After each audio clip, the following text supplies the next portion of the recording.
fait chez Altermove. On a 14 magasins en France. Altermove à Lille, c'est le magasin mère. À l'origine, on a commencé, on était rue Nationale, on avait un beaucoup plus grand magasin.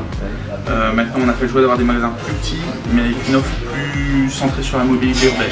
À l'origine, on proposait des motos électriques, des voitures électriques. C'était il y a 10 ans, les gens n'étaient pas prêts. Ça n'a pas pris autant que ça le prendrait maintenant, par exemple. Du coup, on fait du vélo électrique, on fait que de l'électrique, de la trottinette électrique, on fait du speed bike, donc des vélos qui roulent à 45 km/h, et de la trottinette électrique. L'électrique, là c'est le véhicule assistance électrique plus que voilà, plus que le vélo traditionnel. Bah voilà, parce qu'en ville il y a beaucoup de gens qui en ont marre d'utiliser leur voiture, qui n'ont pas forcément envie d'utiliser, de se fatiguer en allant au travail. Des gens aussi qui travaillent en costume, qui veulent pas arriver sur le lieu de travail en étant transpirant. Du coup l'électrique, parce que c'est pas fatigant, ça passe partout.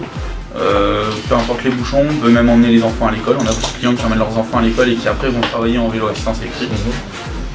C'est beaucoup plus pratique. Vous avez repéré une demande sur Lille ou sur les métropoles? Sur les métropoles en général, qui sont encombrées, comme Lille, avec le pic de pollution qu'on a actuellement. Le vélo, ça facilite beaucoup de choses. Type de clientèle, est-ce que vous savez à peu près si c'est de la clientèle jeune, voire étudiante, ou de la clientèle habituée du vélo qui se... On a absolument tout. Ouais. On va commencer à la personne de 30 ans qui justement a un enfant qui a 3 ans, en âge de rentrer à la crèche, qui vont le conduire à l'école et puis ensuite vont travailler. On a des jeunes retraités, on a des anciens retraités qui font des balades, on a des quadrocs qui vont aussi s'acheter des vélos pour des balades. On a absolument tout le monde. Quelle serait l'évolution de la trottinette électrique en ville? Ça nécessite des infrastructures, des pistes cyclables par exemple qui sont faites pour. Parce qu'une trottinette électrique n'a pas sa place sur un trottoir, c'est évident.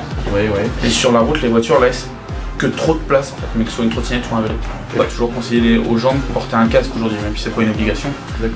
Ça va beaucoup aider. Le jour où il se passera quelque chose, les gens seront contents de porter un casque.